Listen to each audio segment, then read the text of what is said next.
നമസ്കാരം. Write your എംപിയിലേക്ക് ഒരിക്കൽ കൂടി സ്വാഗതം. ഇത്തവണ ഇടുക്കിയാണ് മണ്ഡലം. മലമേലെ വിരിവെച്ച് പെരിയാറിൻ തളയിട്ട് ചിരിതൂകും പെണ്ണായ ഇടുക്കി. സുഗന്ധവ്യഞ്ജനങ്ങളുടെ നാടായ ഇടുക്കിയിലെ കാറ്റിന് എന്നും നല്ല രാഷ്ട്രീയ ഗന്ധവുമുണ്ട്. കേരള കോൺഗ്രസ് പ്രസ്ഥാനങ്ങൾക്ക് ഏറെ സ്വാധീനമുള്ള മണ്ണ്. ഇടത് പ്രസ്ഥാനങ്ങൾക്കും വളക്കൂറുള്ള മണ്ണാണ് ഇടുക്കി. 7 നിമിഷവും മാറാവുന്ന ഭൂപ്രകൃതി പോലെ ഇടുക്കിയിലെ രാഷ്ട്രീയ കാലാവസ്ഥയിലും മാറ്റങ്ങൾ സ്ഥിരം.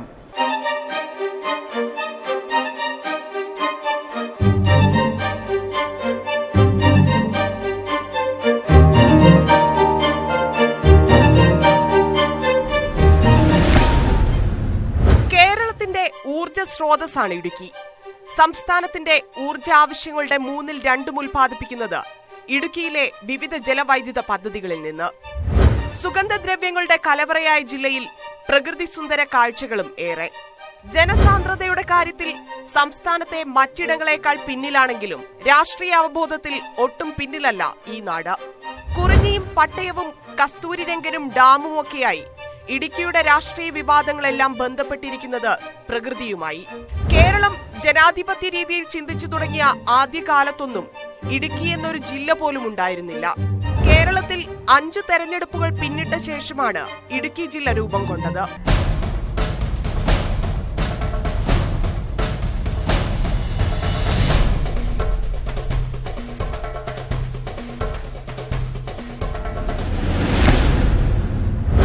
ഇടുക്കി ലോക്സഭാ നിയോജക മണ്ഡലം രൂപീകൃതമാവുന്നത് 1977-ൽ. ജില്ലയ്ക്ക് പുറത്തുള്ള റാന്നി, പത്തനംതിട്ട നിയോജക മണ്ഡലങ്ങളും ഉൾപ്പെട്ടതായിരുന്നു ലോക്സഭാ മണ്ഡലം. പിന്നീട് അവർക്ക് പകരം എറണാകുളം ജില്ലയിലെ കോതമംഗലവും മൂവാറ്റുപുഴയും കൂട്ടിച്ചേർത്തു. ചരിത്രം പരിശോധിച്ചാൽ UDFന്റെ ഉറച്ച സീറ്റുകളിലൊന്നാണ് ഇടുക്കി പാർലമെന്റ് മണ്ഡലം. ഇതുവരെ നടന്ന 12 തെരഞ്ഞെടുപ്പിൽ 7ലും ജയം UDFനായിരുന്നു. ലോക്സഭാ മണ്ഡലത്തിലെ ആദ്യ വിജയി കോൺഗ്രസ് നേതാവ് CM സ്റ്റീഫൻ. 80,000-ഓളം വോട്ടുകൾക്ക് NM ജോസഫിനെയാണ് അദ്ദേഹം പരാജയപ്പെടുത്തിയത്. 1980-ലെ തെരഞ്ഞെടുപ്പിൽ മണ്ഡലം ഇടതുപക്ഷത്തിനൊപ്പമായി. ജയിച്ചത് MM ലോറൻസ്. കേരള കോൺഗ്രസിലെ TS ജോണിനെയാണ് ലോറൻസ് വീഴ്ത്തിയത്. പിന്നെ അങ്ങോട്ട് കോൺഗ്രസിന്റെ തേരോട്ടമായിരുന്നു 1999 വരെ. 84-ൽ PJ കുര്യൻ ജയിച്ചു. 89-ലും 91-ലും പാല KM മാത്യുവിലൂടെ കോൺഗ്രസ് മണ്ഡലം നിലനിർത്തി. 96-ൽ KM മാത്യുവിന് പകരം AC ജോസിനെ ഇറക്കിയ കോൺഗ്രസ് ജയം ആവർത്തിച്ചു. അടുത്ത വട്ടം കോൺഗ്രസ് ടിക്കറ്റിൽ PC ചാക്കോ 6350 വോട്ടിന്റെ മാത്രം വ്യത്യാസത്തിൽ ഫ്രാൻസിസ് ജോർജിനെ പരാജയപ്പെടുത്തി. UDFന്റെ കോട്ട 1999-ലെ തെരഞ്ഞെടുപ്പിൽ LDF തകർത്തു. തുടർച്ചയായ 2 പരാജയങ്ങൾക്കൊടുവിൽ കേരള കോൺഗ്രസ് ജോസഫ് വിഭാഗത്തിന്റെ ഫ്രാൻസിസ് ജോർജ് ഇടതുമുന്നണിക്ക് കാത്തിരുന്ന ജയം സമ്മാനിച്ചു. സൂര്യനെല്ലി വിവാദ പശ്ചാത്തലത്തിൽ നടന്ന തെരഞ്ഞെടുപ്പിൽ ജനവിധി തേടാനെത്തിയ PJ കുര്യനെയാണ് ഫ്രാൻസിസ് ജോർജ് കീഴടക്കിയത്. 2004-ലും ഫ്രാൻസിസ് ജോർജ് ജയം ആവർത്തിച്ചു. അടുത്ത തെരഞ്ഞെടുപ്പിൽ PT തോമസിലൂടെ കോൺഗ്രസ് മണ്ഡലം തിരിച്ചുപിടിച്ചു. ഫ്രാൻസിസ് ജോർജിനെ തന്നെയാണ് PT തോമസ് വീഴ്ത്തിയത്. ഇടുക്കിയിലെ രാഷ്ട്രീയ സമവാക്യങ്ങൾ മാറി മറിഞ്ഞിരുന്ന സമയത്താണ് 2014-ൽ തെരഞ്ഞെടുപ്പ് നടക്കുന്നത്. പശ്ചിമഘട്ട സംരക്ഷണ നിയമങ്ങളുടെ പേരിൽ ഇടഞ്ഞുനിന്ന കുടിയേറ്റ കർഷകരെ സംഘടിപ്പിച്ച് രൂപം കൊടുത്ത ഹൈറേഞ്ച് സംരക്ഷണ സമിതിയുടെ സ്ഥാനാർത്ഥി ജോയ്സ് ജോർജിനെ ഇടതുമുന്നണി പിന്തുണയ്ക്കുകയും വിജയിക്കുകയും ചെയ്തു. ഇടുക്കി ജില്ലയിലെ 5 നിയമസഭാ മണ്ഡലങ്ങളായ തൊടുപുഴ, ദേവികുളം, ഇടുക്കി, ഉടുമ്പൻചോല, പീരുമേട്, എറണാകുളം ജില്ലയിലെ മൂവാറ്റുപുഴ, കോതമംഗലം മണ്ഡലങ്ങളും ഉൾപ്പെട്ടതാണ് ഇടുക്കി ലോക്സഭാ മണ്ഡലം. 2014-ൽ ജോയ്സ് ജോർജ് ജയിച്ചപ്പോൾ 7-ൽ 4ഇടത്തും LDF മുന്നിലെത്തി. മൂവാറ്റുപുഴയും കോതമംഗലവും തൊടുപുഴയുമാണ് UDFനൊപ്പം നിന്നത്. എന്നാൽ 2016-ലെ നിയമസഭാ തെരഞ്ഞെടുപ്പിൽ 7 നിയമസഭാ മണ്ഡലങ്ങളിൽ 5ഇടത്തും ജയിച്ചത് LDF ആണ്.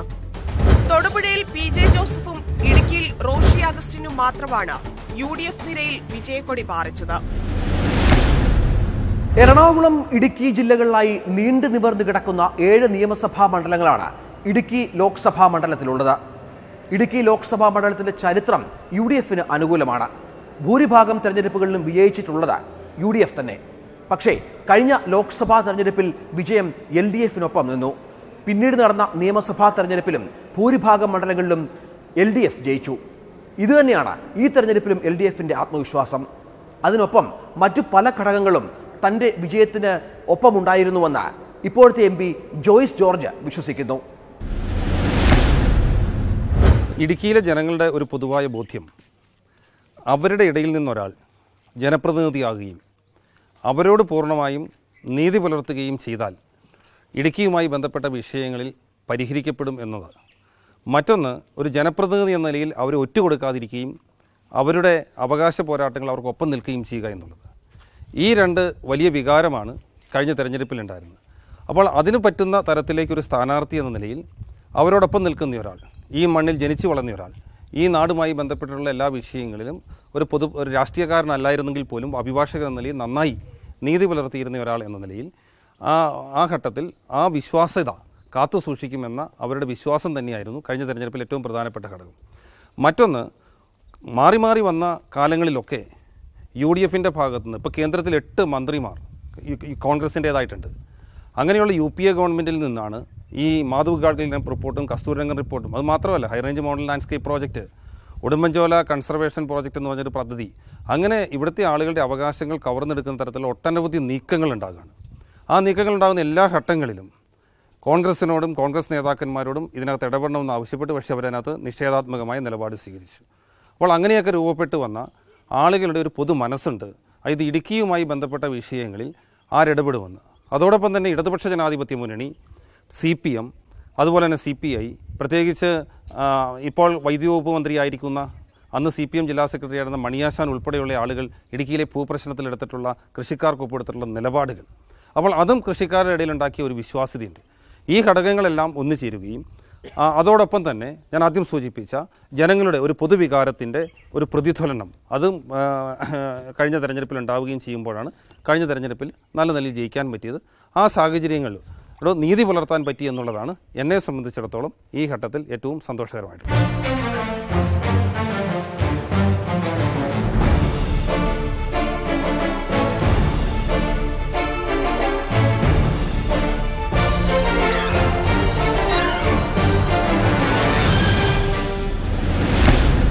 സ്ഥാനാർത്ഥി നിർണയവുമായി ബന്ധപ്പെട്ട് സജീവമായ ചർച്ചകൾ ആരംഭിച്ചിട്ടേ ഉള്ളൂ മണ്ഡലത്തിൽ. ജോയ്സ് ജോർജ് തന്നെയാകും LDFന്റെ സ്ഥാനാർത്ഥി എന്ന കാര്യത്തിൽ യാതൊരു ഉറപ്പുമില്ല. ഹൈറേഞ്ച് സംരക്ഷണ സമിതി ഗാഡ്ഗിൽ റിപ്പോർട്ടുമായി ബന്ധപ്പെട്ട് നടത്തിയ പോരാട്ടങ്ങൾ ജോയ്സിന്റെ വിജയത്തിൽ ഒരുപാട് പങ്ക് വഹിച്ചതാണ്. ഇത്തവണ അത്രത്തോളം സ്വാധീനം ഹൈറേഞ്ച് സമിതിക്കുണ്ടോ എന്ന കാര്യത്തിൽ LDFനും അത്ര ആത്മവിശ്വാസം പോരാ. മറ്റു പല പേരുകളും മണ്ഡലത്തിൽ പ്രചരിക്കുന്നുണ്ട് താനും. വാചകമടിക്കപ്പുറം ജോയ്സ് ജോർജ് മണ്ഡലത്തിനു വേണ്ടി എന്ത് ചെയ്തു, തനിക്ക് പറ്റാവുന്ന പരമാവധി കാര്യങ്ങൾ ചെയ്യാൻ ജോയ്സിനായോ, അത്തരം ചർച്ചകളും ഇപ്പോൾ സജീവമാണ് അവിടെ. ഇടുക്കി പാർലമെൻറ്റ് നിയോജക മണ്ഡലം വല്ലാത്ത വൈജാത്യങ്ങളുടേതാണ്. ഇപ്പോൾ തമിഴ്നാട് ബോർഡറുമായി നിൽക്കുന്ന സ്ഥലങ്ങൾ, അതോടൊപ്പം തന്നെ ഇതിൻ്റെ ഇടനാടെന്ന് പറയുന്ന, അല്ലെങ്കിൽ ഈ നിയോജക മണ്ഡലത്തിൻ്റെ ഇടനാടെന്ന് പറയുന്ന മറ്റ് മലമ്പ്രദേശങ്ങൾ, കോതമംഗലവും തൊടുപുഴയും മൂവാറ്റുപുഴയും ഉൾപ്പെടുന്ന കുറച്ചുകൂടി വികസിതമായിട്ടുള്ള മറ്റ് പ്രദേശങ്ങൾ, ഇതെല്ലാം ഉൾപ്പെടുന്ന ഒരു വലിയ ഭൂപ്രദേശമാണ് ഇടുക്കി പാർലമെൻറ്റ് നിയോജക മണ്ഡലം. ഈ പാർലമെൻറ്റ് നിയോജക മണ്ഡലത്തിൻ്റെ എല്ലാ മേഖലയിലെയും സമഗ്രമായ വികസനവുമായി ബന്ധപ്പെട്ടും കാർഷിക മേഖലയുമായി ബന്ധപ്പെട്ടും മറ്റ് ജനങ്ങളുമായി ബന്ധപ്പെടുന്ന വിഷയങ്ങളിലും ഇടപെടാൻ സാധിച്ചു എന്നാണ് എൻ്റെ ഒരു വിശ്വാസം. ഇപ്പോൾ പശ്ചാത്തല സൗകര്യ വികസന രംഗത്ത് ദേശീയപാതകൾ, നമ്മളുടെ പാർലമെൻറ്റ് നിയോജക മണ്ഡലത്തിലെ നിലവിലുണ്ടായിരുന്ന ദേശീയപാതകൾ, പുതിയതായി അനുവദിക്കുമായിരുന്ന ദേശീയപാതകൾ, ശബരി പളനി റെയിൽ ദേശീയപാത പുതിയതായി ഒരെണ്ണം അനുവദിപ്പിച്ചത്, അങ്ങനെയുള്ള ദേശീയപാതകളുമായി ബന്ധപ്പെട്ട മേഖലയിൽ മാത്രം ഏതാണ്ട് 1000-ഓളം കോടി രൂപയുടെ വികസന പദ്ധതികൾ അതുണ്ടാകുമെന്ന് പറയല്ല, ആ വികസന പദ്ധതികൾ എല്ലാം നടന്നുകൊണ്ടിരിക്കുകയാണ് ആളുകളുടെ കൺമുമ്പിൽ.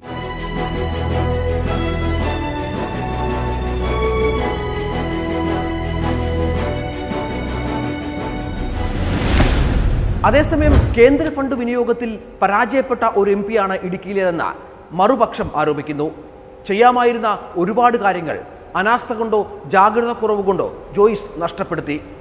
സംസ്ഥാന സർക്കാരിന്റെ പിന്തുണ കൊണ്ട് മാത്രം പൂർത്തീകരിച്ചതോ തുടങ്ങി വെച്ചതോ ആയ ചില പദ്ധതികളാണ് ജോയ്സ് ഉയർത്തിക്കാട്ടുന്നതെന്നും മറുപക്ഷം പറയുന്നു.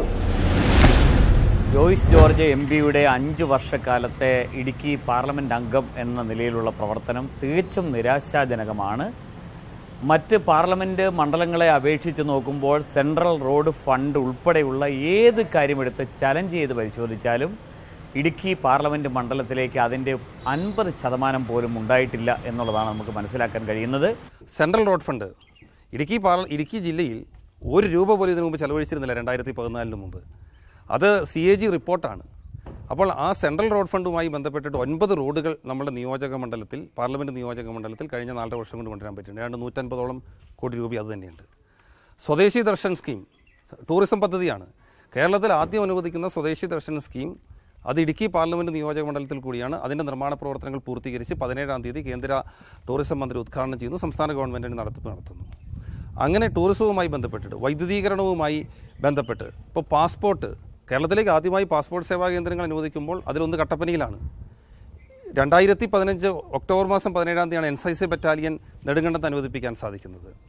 അതോടുപോലെ തന്നെ നമ്മുടെ കോതമംഗലവും മൂവാറ്റുപുഴയും തൊടുപുഴയും ഉൾപ്പെടുന്ന പ്രദേശവുമായി ബന്ധപ്പെട്ട് ശബരി റെയിൽ പദ്ധതി, ആ പദ്ധതി വിസ്മൃതിയിലായിപ്പോയൊരു പദ്ധതിയെ പുനരുജ്ജീവിപ്പിക്കുന്നതിനും അത് സജീവ ചർച്ചയാക്കുന്നതിനും കഴിഞ്ഞ 2-3 ബജറ്റുകളിൽ കേന്ദ്ര ഗവൺമെൻറ്റിനെ കൊണ്ട് നന്നായി പണം അനുവദിപ്പിക്കുന്നതിനും സാധിച്ചു. പക്ഷേ സംസ്ഥാന ഗവൺമെൻറ്റുകളും കേന്ദ്ര ഗവൺമെൻറ്റും തമ്മിലുള്ള തർക്കം നിലനിൽക്കുന്നു. പ്രത്യേകിച്ച് കോട്ടയം ജില്ലയിൽ വലിയ തോതിൽ അതിൻ്റെ സർവേയുമായി ബന്ധപ്പെട്ട എതിർപ്പുകൾ നിൽക്കുന്നതുകൊണ്ട് നമുക്കത് പൂർത്തീകരിക്കാൻ സാധിച്ചിട്ടില്ല. മൂവാറ്റുപുഴയിലെയും കോതമംഗലത്തെയും ബൈപ്പാസുകൾ അന്തിമഘട്ടം വരെ നമ്മൾ എത്തിക്കാൻ സാധിച്ചാണ്. പക്ഷേ അവിടെയും ഈ ഭാരത്മാല പദ്ധതിയിലേക്ക് ദേശീയപാത കൊച്ചി ധനുഷ്കോടി ദേശീയപാത പോകുമ്പോൾ അത് പൂർത്തീകരിക്കാൻ സാധിക്കുന്നില്ലെങ്കിൽ പോലും ആ മേഖലയിലേക്ക് നന്നായിട്ട് മുന്നോട്ട് പോകാൻ പറ്റിയിട്ടുണ്ട്. ഗ്രാമീണ റോഡ് വികസന രംഗത്ത് അത് 7 അസംബ്ലി നിയോജക മണ്ഡലത്തിലും നല്ല നിലയിൽ തന്നെ ഗ്രാമീണ റോഡുകൾ നമുക്ക് നിർമ്മിക്കാനും മുന്നോട്ട് പോകാൻ 67ഓളം ഗ്രാമീണ റോഡുകൾ PMGSY റോഡുകളായിട്ട് നമ്മളുടെ പാർലമെൻറ്റ് നിയോജക മണ്ഡലത്തിലാകെ നമുക്ക് പൂർത്തീകരിക്കാൻ സാധിച്ചിട്ടുണ്ട്. പലതും നേരത്തെ അനുവദിച്ചതാണ്, പക്ഷേ ആരും നോക്കാനില്ലാത്തതുകൊണ്ട് നിർമ്മാണ പ്രവർത്തനം തുടങ്ങാതിരിക്കുകയോ ഉപേക്ഷിക്കുകയോ ചെയ്തവയാണ്. അതിനെല്ലാം നിർമ്മാണ പ്രവർത്തനം 2014 ശേഷം ടെൻഡർ ചെയ്ത് നിർമ്മാണ പ്രവർത്തനങ്ങൾ പൂർത്തീകരിച്ച ഒന്നുണ്ട്. ബാക്കി കേന്ദ്രാവിഷ്കൃത പദ്ധതികളുമായി നാഷണൽ ഹെൽത്ത് മിഷൻ ആണെങ്കിലും മറ്റ് ESI-യുമായി ബന്ധപ്പെട്ട് 5 പുതിയ ESI ഹോസ്പിറ്റലുകൾ ഇടുക്കി പാർലമെൻറ്റ് നിയോജക മണ്ഡലത്തിൽ നമുക്ക് അനുവദിപ്പിക്കാൻ സാധിച്ചു. അതിൽ 2 പ്രവർത്തനം ആരംഭിച്ചു കഴിഞ്ഞു. അങ്ങനെ എണ്ണി പറഞ്ഞാൽ ഒട്ടനവധി ഗ്രാമീണ വൈദ്യുതീകരണവുമായി ബന്ധപ്പെട്ട് ഒരിക്കലും കറണ്ട് കിട്ടില്ല എന്ന് വെച്ചിട്ടുള്ള കൈതപ്പാറ, മക്കവള്ളി, മണിയത്തറ പോലുള്ള ഗ്യാപ്പുകൾ 3 കോടി രൂപ മുടക്കിയിട്ടാണ് നമ്മൾ 240 ആളുകൾക്ക് കറണ്ട് കൊടുത്തത്. കേന്ദ്ര ഗവൺമെൻറ്റാണ് പൂർണ്ണമായും പണച്ചത്. അങ്ങനെയൊക്കെയുള്ള ഒട്ടനവധി പദ്ധതികൾ പുതിയതായി ആവിഷ്കരിക്കുന്ന സാഹചര്യം.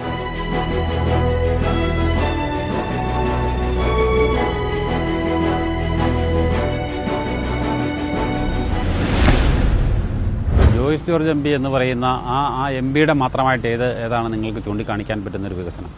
അദ്ദേഹം കൊണ്ടുവന്നിരിക്കുന്നു എന്ന് പറയുന്നത് ഇപ്പം നാടൊട്ടൊക്കെ കുറച്ച് ഫ്ലെക്സുകൾ വെച്ചിട്ടുണ്ട് റോഡുകൾക്ക് ഫണ്ട് അനുവദിച്ചതുമായി ബന്ധപ്പെട്ട്. ഈ ഫണ്ടുകൾ മുഴുവൻ ജോയ്സ് ജോർജിൻ്റെ ഇതിൽ നിന്ന് വന്നതാണോ? അല്ല, മറിച്ച് ഇവിടെ BJPയുടെ ജില്ലാ നേതൃത്വം, ഇതിന് മുൻപിരുന്ന ജില്ലാ നേതൃത്വവും ഉൾപ്പെടെയുള്ളവർ കൊടുത്ത പല നിവേദനങ്ങളുടെയും അടിസ്ഥാനത്തിലാണ് പല റോഡുകൾക്കും ഇവിടെ ആവശ്യമുള്ള ഫണ്ട് അനുവദിച്ചിട്ടുള്ളത്. ആ ഫണ്ടുകൾ കിട്ടിയതെല്ലാം ജോയ്സ് ജോർജിൻ്റെ വികസനമായിട്ട് പറയാൻ എങ്ങനെ സാധിക്കാൻ പറ്റും?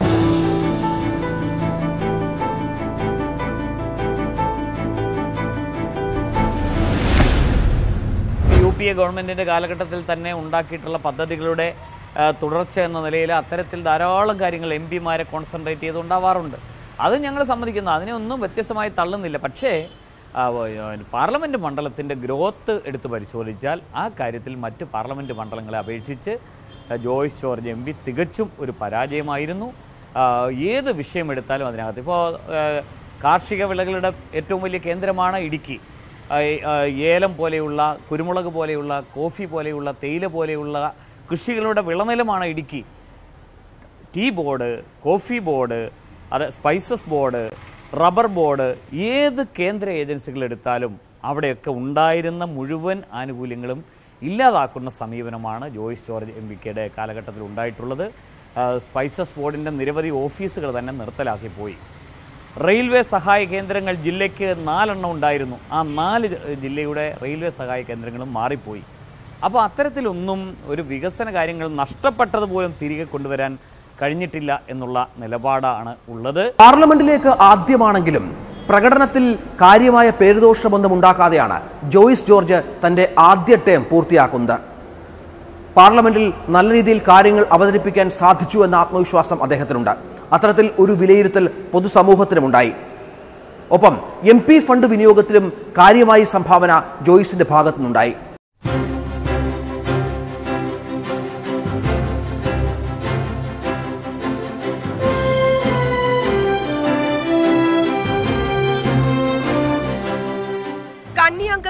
കാഴ്ചവെച്ച ജോയ്സിന്റേത് പാർലമെന്റിൽ നല്ല പ്രകടനമാണ്. 5 വർഷത്തിനിടെ 282 ചർച്ചകളിൽ ജോയ്സ് ജോർജ് പങ്കെടുത്തു. ഇതിൽ ദേശീയ ശരാശരി 68ഉം സംസ്ഥാന ശരാശരി 139ഉം മാത്രമാണ്. 531 ചോദ്യം ചോദിച്ച ജോയ്സ് ഇക്കാര്യത്തിലും ദേശീയ സംസ്ഥാന ശരാശരിയേക്കാൾ മുന്നിൽ തന്നെ. 9 സ്വകാര്യ ബില്ലുകളും അവതരിപ്പിച്ചു. സഭയിൽ ജോയ്സിന്റെ ഹാജർ നില 87%. സംസ്ഥാന ശരാശരി 77 മാത്രം. ദേശീയ ഹരിത ട്രൈബ്യൂണലാണ് അങ്ങനെയുള്ള ഒട്ടനവധി ന്യായങ്ങൾ പറഞ്ഞെടുത്ത്. അതല്ല, ഒരു ജനപ്രതിനിധിക്കും ജനങ്ങൾക്കും കൂട്ടായി നിന്നുകൊണ്ട് ഇങ്ങനെയുള്ള വിഷയങ്ങൾ ഗവൺമെൻറ്റുകളെ കൊണ്ട് തിരുത്തിക്കാൻ പറ്റുമെന്ന് ബോധ്യപ്പെടുത്തുകയും ഒരിക്കലും മാറില്ല എന്ന് പറഞ്ഞിട്ടുള്ള അവരുടെ ഉത്തരവുകൾ മാറ്റുകയും ഭേദഗതി ചെയ്യുകയും ചെയ്തുകൊണ്ട് ആ വിഷയങ്ങൾ പരിഹരിക്കാൻ പറ്റുന്നിടത്തേക്ക് എത്തുമ്പോൾ, പക്ഷേ അതുമായി ബന്ധപ്പെട്ടിട്ടുള്ള അന്തർദേശീയ ഇടപെടലുകൾക്കെല്ലാം ഇപ്പോൾ UNDP-ക്കെതിരെയൊക്കെ നമ്മൾ നിരന്തരമായി പരാതികൾ കൊടുക്കുകയും UNDP-കൾ പോലും അതിനെതിരെ അന്വേഷണം നടത്തി അവരുടെ തന്നെ നടപടികൾ തെറ്റാണെന്ന തരത്തിൽ അവർക്ക് തന്നെ റിപ്പോർട്ട് എഴുതേണ്ട സാഹചര്യമൊക്കെ ഉണ്ടാക്കുകയും ചെയ്യുന്നതിലൂടെ കാർഷിക ജനവിഭാഗങ്ങൾ കൂട്ടായ പരിശ്രമത്തിലൂടെ അവരുടെ വിഷയങ്ങൾ പരിഹരിക്കപ്പെടാൻ പറ്റുമെന്ന ബോധ്യത്തിലേക്ക് എത്തുകയും ഈ വിഷയങ്ങൾ പരിഹരിക്കപ്പെടാൻ പറ്റിയെന്ന്. MP ഫണ്ടിന്റെ 85% തുക ഉപയോഗിച്ചിട്ടുണ്ട് ഇടുക്കി MP. അർഹതപ്പെട്ട 25 കോടിയിൽ 24.52 കോടിയും അനുവദിച്ചു. ഇതിൽ 20 കോടി രൂപ പദ്ധതികൾക്കായി റിലീസ് ചെയ്തു. ചെലവാക്കിയത് 17 കോടി 30 ലക്ഷം രൂപ. പാർലമെന്റ് നിയോജക മണ്ഡലത്തിന്റെ പൊതുവായ വികസന മേഖലയിലും വിദ്യാഭ്യാസ മേഖലയിലുമൊക്കെ നടത്താൻ പറ്റിയിട്ടുള്ള വലിയ ഇടപെടലുകളാണ്. സ്വാഭാവികമായും ഉണ്ടാകുമെന്നൊക്കെ പറഞ്ഞിരുന്ന പലതും പേപ്പറുകളിലായി പോരുന്ന പലതിനെയും നമുക്ക് യാഥാർത്ഥ്യത്തോടുകൂടി നടപ്പിലാക്കാൻ പറ്റി. ഇവിടെ ഒരു ഇടുക്കി പാക്കേജ് 2009, 2008, 2009 പ്രഖ്യാപിച്ച ഇടുക്കി പാക്കേജ് പൂർണ്ണമായും 5 വർഷം കൊണ്ട് ഇല്ലാണ്ടാക്കിയ ഒരു സാഹചര്യത്തിൽ നിന്നാണ് അതിനപ്പുറത്തേക്ക് വികസന പദ്ധതികൾ കൊണ്ടുവരാൻ പറ്റും. ദേശീയപാതകൾ പണിയും, സെൻട്രൽ റോഡ് ഫണ്ട് വരും, പ്രധാനമന്ത്രി ഗ്രാം സഡക് യോജനയിലെ റോഡുകൾ ആര് എതിർത്താലും വനംവകുപ്പ് ആളുകളുടെ എതിർപ്പുണ്ടായാലും നിർമ്മിക്കപ്പെടും, ആളുകൾക്ക് വിദ്യാഭ്യാസ മേഖലയിൽ പുതിയ പദ്ധതികൾ ഉണ്ടാകും, പുതിയ കാഴ്ചപ്പാടുകൾ ഉണ്ടാക്കും എന്ന ബോധ്യത്തോടു കൂടി ആ മേഖലയിൽ നമുക്ക് വല്ലാണ്ട് മുന്നോട്ട് പോകാൻ പറ്റിയിരുന്നു. സെൻട്രൽ റോഡ് ഫണ്ടിൻ്റെ ഏറ്റവും കൂടുതൽ എണ്ണമാണ് നിരത്തിയിട്ടുള്ളത്. നിങ്ങൾ ആലപ്പുഴ നിയോജകമണ്ഡലത്തെ KC വേണുഗോപാലിൻ്റെ നിയോജകമണ്ഡലമോ എറണാകുളത്ത് KV തോമസിൻ്റെയോ കൊടിക്കുന്ന് സുരേഷിൻ്റെയോ അല്ലെങ്കിൽ ഏത് ഇടതുപക്ഷ MP-മാരുടെ മണ്ഡലങ്ങൾ എടുത്ത് പരിശോധിച്ചാലും ശരി, ഇതിനേക്കാൾ കൂടുതൽ തുകയാണ് വകയിരുത്തിയിട്ടുള്ളത്. ആ വാദഗതിയെ ശരിയല്ല. കാരണം അത് സ്വാഭാവികമായി വരുന്ന MP-മാർക്ക് കിട്ടുന്ന ഫണ്ടാണ്. അതിൽ കൂടുതൽ വാങ്ങിയെടുക്കാൻ തങ്ങൾക്ക് കഴിഞ്ഞിട്ടുണ്ടെങ്കിൽ അത് ശരിയാണ്. അതിൻ്റെ കണക്കുകൾ വേണമെങ്കിൽ നമുക്ക് പാർലമെൻറ്റിൽ നിന്ന് നമുക്ക് എടുക്കാം. അത് ഞങ്ങൾ വളരെ വ്യക്തമായി അതിൻ്റെ രേഖകൾ സഹിതമാണ് ഞങ്ങൾ പറയുന്നത്. ഇടുക്കി ജില്ലയ്ക്ക് മറ്റ് പാർലമെൻറ്റ് മണ്ഡലത്തെ അപേക്ഷിച്ച് തുലവും പരിമിതമായ തുകയാണ് ലഭിക്കുന്നത്. മലയോര മേഖലയുടെ വികസനം അത് വലിയ വെല്ലുവിളിയായി ഏറ്റെടുത്താണ് ജോയ്സ് തുടങ്ങിയത്. താൻ ഉദ്ദേശിച്ചതിനപ്പുറം കാര്യങ്ങൾ അതുമായി ബന്ധപ്പെട്ട് പൂർത്തിയാക്കാനായെന്ന് ജോയ്സ് പറയുന്നു. റോഡുകൾ, പാലങ്ങൾ, ടൂറിസം മേഖലയിലെ സാന്നിധ്യം, അങ്ങനെ എല്ലാ രംഗത്തും തൻ്റെതായ കയ്യൊപ്പ് പതിക്കാനായി എന്ന ആത്മവിശ്വാസമാണ് ജോയ്സിന്. ജനങ്ങൾക്ക് മുന്നിലേക്ക് ഈ വികസന പ്രവർത്തനങ്ങളുമായി എത്തുമ്പോൾ അവർ ഇടതുപക്ഷത്തെ അല്ലെങ്കിൽ താൻ മത്സരിക്കുകയാണെങ്കിൽ തന്നെ കൈവിടില്ല എന്നും ജോയ്സ് പറഞ്ഞു വെക്കുന്നു. ഇടുക്കി പാർലമെൻറ്റ് നിയോജക മണ്ഡലത്തെ ജനങ്ങളെ സംബന്ധിച്ചിടത്തോളം നല്ല ബോധ്യത്തോടുകൂടി കഴിഞ്ഞ തെരഞ്ഞെടുപ്പിൽ വോട്ട് ചെയ്തവരാണ്. ആ ബോധ്യം ശരിയാണ് എന്ന് കഴിഞ്ഞ 4-5 വർഷം ഈ കഴിഞ്ഞ പാർലമെൻറ്റ് തെരഞ്ഞെടുപ്പിലൂടെ അവർക്ക് ബോധ്യമായിട്ടുണ്ട്. അവർക്കൊപ്പം അവരുടെ ജനപ്രതിനിധി നിന്നു. അവർ എടുത്ത തീരുമാനം ശരിയായിരുന്നു എന്ന തലത്തിൽ അവരാവശ്യപ്പെട്ട കാര്യങ്ങൾ നടന്നു. വികസന പദ്ധതികളിൽ മുന്നോട്ട് പോകാൻ സാധിച്ചു. അതിനൊക്കെ ഒപ്പുറത്ത് ഒരു ജനപ്രതിനിധിയുടെ പൊതുവായ സാന്നിധ്യമൊക്കെ അവർക്കുണ്ടായി. അപ്പോൾ ആ ഒരു ബോധ്യം അവർക്കുണ്ട്. ആ ഒരു ബോധ്യം അവർക്കുള്ളതുകൊണ്ട് തന്നെ ഇവിടെ ഇടതുപക്ഷ ജനാധിപത്യ മുന്നണി ഇവിടെ ഒരു സ്ഥാനാർത്ഥിയായി വരുന്ന ഒരാളെ സംബന്ധിച്ചിടത്തോളം ആ ആനുകൂല്യം അവർക്ക് കിട്ടും. ഉടുമ്പൻചോല നിയോജക മണ്ഡലത്തിൽ 22,500 വോട്ടിൻ്റെ ഭൂരിപക്ഷമായിരുന്നു ജോയ്സ് ജോർജിന് ഉണ്ടായിരുന്നതെങ്കിൽ MM മണി അവിടെ വിജയിച്ചത് 1109 വോട്ടുകൾക്ക് മാത്രമാണ്. പീരുമേട് നിയോജക മണ്ഡലത്തിൽ വ്യത്യാസമുണ്ടായിരുന്നു. അത് വെറും 313 വോട്ടുകൾക്കാണ് UDF-ന് ആ അസംബ്ലി മണ്ഡലം നഷ്ടപ്പെട്ടത്. തൊടുപുഴയിൽ വലിയ ഭൂരിപക്ഷത്തോടു കൂടി വിജയിക്കാൻ കഴിഞ്ഞു. അസംബ്ലി തെരഞ്ഞെടുപ്പിൻ്റെ വിജയ ശതമാനം എടുത്ത് പരിശോധിക്കുമ്പോൾ UDF 10-17,000 വോട്ടുകളുടെ ഭൂരിപക്ഷത്തിലാണ് ഈ 7 അസംബ്ലി മണ്ഡലം എടുക്കുമ്പോൾ അസംബ്ലി തെരഞ്ഞെടുപ്പിൽ. അപ്പോൾ അതുകൊണ്ട് തന്നെ ഞങ്ങൾ ജനങ്ങളുടെ ഇടയിൽ ഉണ്ടായിരുന്ന അത്തരത്തിലുള്ള വിഷമതകൾ മാറ്റിയെടുത്ത് UDF-ന് അനുകൂലമായി കൂടുതൽ അനുകൂലമായി മാറി എന്ന കാര്യത്തിൽ ഒരു സംശയവുമില്ല. ഇത്തവണ കോതമംഗലവും മൂവാറ്റുപുഴയും വലിയ റിസൾട്ടായിരിക്കും ഉണ്ടാക്കി തരിക. കഴിഞ്ഞ തവണ അവിടെയൊക്കെ വ്യത്യാസം ഉണ്ടാകുന്ന സാഹചര്യം വന്നു. പക്ഷേ അവിടെ നല്ല ഒരുക്കമാണ്, തെരഞ്ഞെടുപ്പ് ഒരുക്കങ്ങളാണ് ഞങ്ങൾ നടത്തിയിട്ടുള്ളത്. ബൂത്ത് തലത്തിൽ പാർട്ടിയെ കൂടുതൽ ശക്തിപ്പെടുത്തി കരുപ്പിടിപ്പിച്ചുകൊണ്ട് മുമ്പോട്ട് പോയി. അതേപോലെ തന്നെ ഓരോ ഇഷ്യൂവിന് അപ് ടു ഡേറ്റായ ജനങ്ങളുടെ അവകാശങ്ങൾ ഉയർത്തിപ്പിടിച്ചുകൊണ്ടുള്ള സമര പരിപാടികളിലേക്ക് ഞങ്ങൾ പോയി. അവിശ്രമമായ ഒരു പ്രവർത്തനമാണ് കഴിഞ്ഞ പ്രത്യേകിച്ച് 2 വർഷക്കാലമായി UDF-ഉം ജില്ലാ കോൺഗ്രസ് കമ്മിറ്റിയും എല്ലാം നടത്തിക്കൊണ്ടിരിക്കുന്നത്. പാർലമെൻറ്റ് സീറ്റ് ഞങ്ങൾ തിരികെ പിടിക്കുക തന്നെ ചെയ്യും. അതിൻ്റെ എല്ലാവിധ ഒരുക്കങ്ങളും പൂർത്തീകരിച്ചിട്ടുണ്ട്.